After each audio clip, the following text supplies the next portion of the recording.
यह कहानी एक रात की है जब राजा विक्रमादित्य ने अपनी पहचान छिपाकर एक बार फिर अपनी प्रजा के हालात जानने के लिए वेश बदलकर नगर की सड़कों पर निकलने का निर्णय लिया। वह चुपके से महल से बाहर निकले, हाथ में एक छड़ी थामे और अंधेरे की शरण में चल पड़े। एक ओर जहां पूरी नगरी सो रही थी, वहीं राजा विक्रमादित्य ने यह सोचा कि इस रात में कुछ अनजानी घटनाओं को देखेंगे। जैसे ही राजा विक्रमादित्य नगर के बाहरी इलाके में पहुंचे, उन्होंने देखा कि एक तेज रफ्तार घोड़ा दौड़ता हुआ आ रहा था। घोड़े की पीठ पर एक अजनबी व्यक्ति सवार था। उसका चेहरा ढाका हुआ था और वह रात के अंधेरे में बहुत तेजी से दौड़ रहा था। राजा विक्रमादित्य ने इसे ध्यान से देखा और जिज्ञासा से भर गए। ये घोड़ा और उसका सवार किसी विशेष उद्देश्य से भागते हुए प्रतीत हो रहे थे। राजा ने बिना किसी डर के उस घोड़े का पीछा करना शुरू किया। कुछ समय बाद घोड़ा एक घने जंगल के पास रुक गया। अजनबी घोड़े से कूद पड़ा और एक गहरी गुफा में प्रवेश कर गया। राजा विक्रमादित्य भी उसके पीछे पीछे गुफा में घुसे। गुफा के अंदर वह अजनबी व्यक्ति एक कुंडली में बैठा हुआ था। उसके चारों ओर 4 भूत प्रेत खड़े थे। राजा विक्रमादित्य ने उसे आवाज दी, तुम कौन हो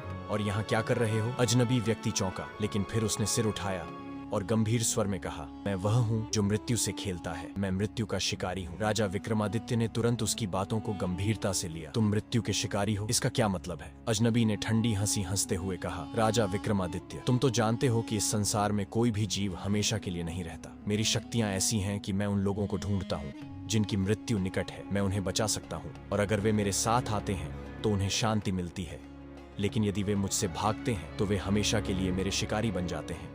राजा विक्रमादित्य हैरान रह गए। क्या तुम यह कह रहे हो कि तुम मनुष्यों के जीवन और मृत्यु का खेल खेलते हो? अजनबी ने कहा, मुझे यह अधिकार प्राप्त है कि मैं उन लोगों की आत्मा से खेलूं जो मेरे रास्ते में आते हैं। मैं मृत्यु के शिकारी के रूप में एक प्रकार का दूत हूँ। राजा विक्रमादित्य को यह सुनकर गहरी शंका हुई।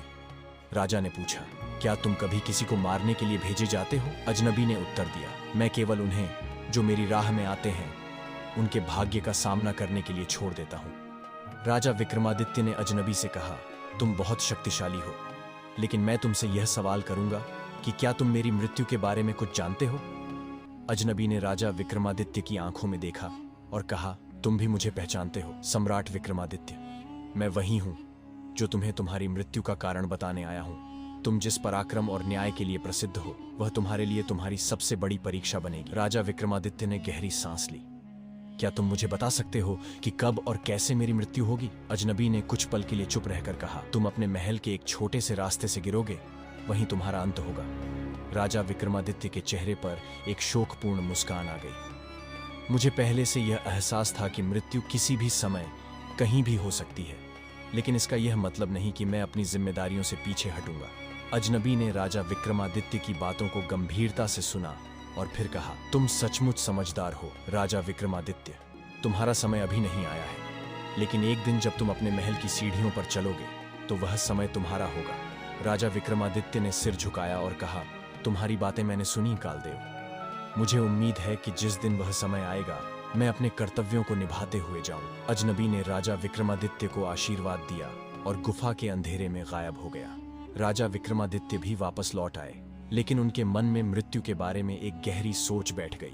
इस घटना ने उन्हें यह सिखाया कि समय और परिस्थितियां जीवन में महत्वपूर्ण होती हैं और हर व्यक्ति को हर पल का सम्मान करना चाहिए।